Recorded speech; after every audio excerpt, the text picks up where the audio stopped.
Hey, happy May 4th, everybody, and May the 4th be with you. Today, we got a really incredibly sensitive topic that we're going to go ahead and tackle because I don't shy or back down away from anything. We're going to talk about Roe v. Wade. And if you're sitting there saying, hey, Joe, you're a man, you have a penis, you don't have a uterus, you should not be talking about Roe v. Wade, I got news for you, buddy. I identify as a woman, so now I can talk about it.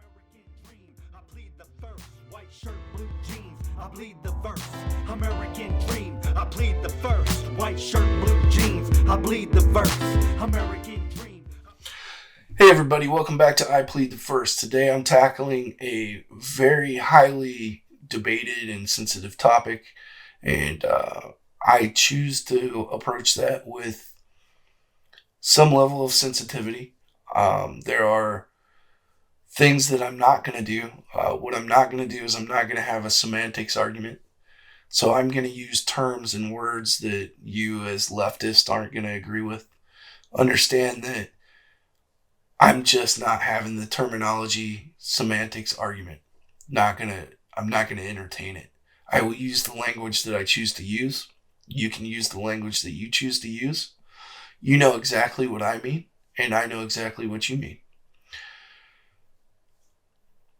Let's start here. This is my plea to those of you that identify as pro-choice or are on the left. And let's be clear.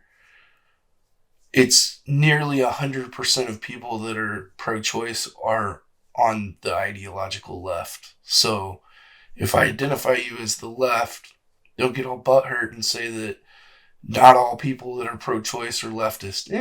Yeah, kind of are. I mean, with very few exceptions. And I'm not. This is another thing that I'm not going to do with this discussion. I'm not going to talk about tiny, statistically insignificant numbers. Like, for instance, the number of people that would say they're pro-choice that are also conservative. That's a very small number of people. My appeal to you is this, for those of you on the left. Don't make a silly argument. You're entitled to an opinion, and I realize that there will be a lot of emotion tied to Roe v. Wade. But for the love of God, please don't make the you don't have a uterus so you don't have an opinion argument. It's a silly argument. It has no merit whatsoever, and most of all, you on the left have made this argument meaningless. Understand this. Striking down Roe v. Wade does not make abortion illegal. What this does is it puts abortion back into the realm and back into the branch of government that it belongs in, the legislation, the legislative branch. What it does is it takes away the blanket of false constitutional protection for things like late-term abortion. It also turns the issue over to the states where that is where almost every topic belongs, is at the state level. And if you would like to make the argument that you believe abortion, such an important topic, is something that should be addressed at the federal level, okay, we can have that discussion and I can see your side of things. However, being at the federal level doesn't mean the judiciary branch. It means the legislative branch of the federal government. And that's where this is now.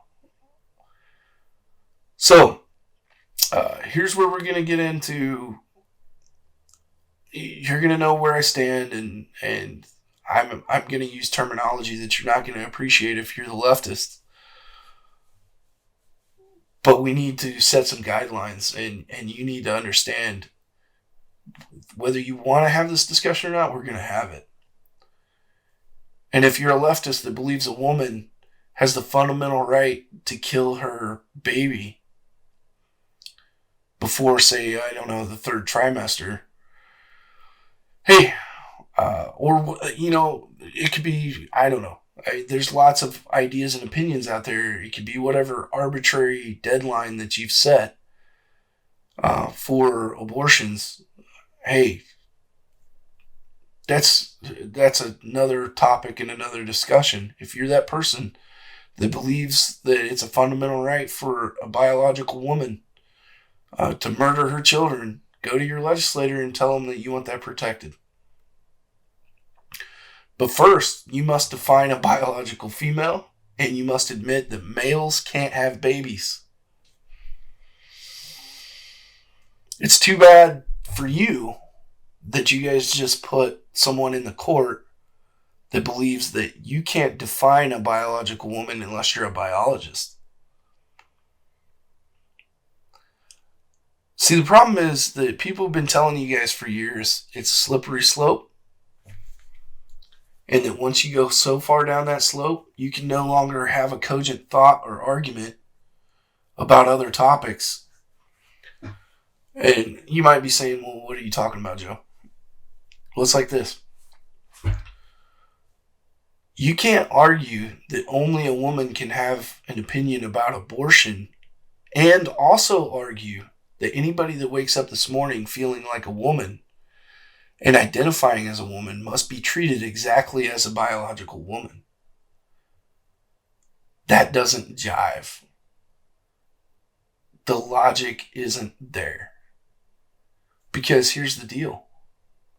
If that's the rules that you're choosing, okay, fine, we'll play by your rules. I choose to be identified as a female, and now we can have the discussion. And when I'm done with the conversation, I'm going to choose to no longer identify as a female. Those are your rules, not mine. Just be careful about the arguments you make about this, and understand it is a sensitive topic, and whether you want to acknowledge it or not, men do have opinions and are impacted by abortion. I'm not going to get down that road. It's pretty obvious, in my opinion, to say, hey, there's men out there that wanted to have a baby and that choice was taken away from them. And we'll never know what those kids might have become, unfortunately. But that's the discussion. And you're not going to be allowed to exclude people from that discussion with a silly argument like, oh, you're a man, you don't get to talk about this. No. Nope. Sorry. You took that argument away from yourself. And much like all of your arguments, they're childlike and stupid. Anyway, that's it. That's all I got to say today. Like I said, I was gonna post this, but I just want people to understand that I know this is a complex topic, and I know that there are people that have deep, deep emotions. And I know that some of the things that we're going to hear and have argued is, but what about rape and incest? Let me address that one really quick before I get off. It's far less than 1% of abortions that are carried out in this country have anything to do with rape or incest. So let's have a intellectually honest discussion and set that far less than 1%, whatever that number is. I would have to look it up, but I do know it is far less than 1%. Let's take that number and let's set those cases aside. And let's have a discussion about the 99+% abortions that are conducted in this country. Once we get that settled, I think we can much more easily have a debate about those cases that have to do with rape and incest. Let's have that conversation about what applies to most of what is going on, the 99%. Then we'll get to that other fringe case, because all of it's sad. Let's be real. Every bit of it's sad. And what I find out there when I do have this discussion with people is that everybody has a little bit of a different opinion about abortion. And there's a bunch of people out there that say, hey, it shouldn't be used like birth control. And then there's people that say, screw it, it can be used like birth control. Let's kill 50 babies this year. Everybody has a different opinion, and the reason I made the video, I think, is to try to reach out and say, hey, let's have a reasonable adult conversation. I'm not going to entertain semantics such as the pro-choice people prefer to say termination of a pregnancy as opposed to killing a baby. You can say whatever you want. I know what you mean, and you know what I mean when I say killing a baby. Let's have the discussion and have an intellectually honest debate. And I'll leave you with that. And there's going to be more videos to come.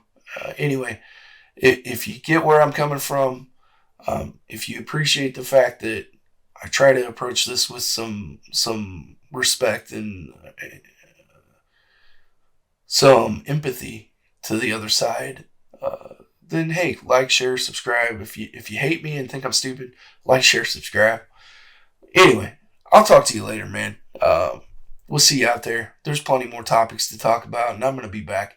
Also, going to be bringing that sports channel because I am passionate about that and want a place where I can talk about sports and football and all that stuff. So I'm trying to think of a name right now for that channel. So if you have ideas for that channel, let me know. I'm kicking around the idea of I Plead the First Sports, and it would be something like IPTF Sports, something like that. So if you have ideas, hit me up. We can talk about it. Till then, everybody stay safe. Everybody understand that we're all Americans, and ultimately, it doesn't matter if we disagree. We can disagree. We're all Americans. So love you guys. Talk to you soon. Yeah. Everybody smoking all the greenery. Yeah. Close the match 'cause they were handed down to me. But I'm still fly, I know. I'm still fly, let's go. It could all be worse, I could be a hater like you. It could.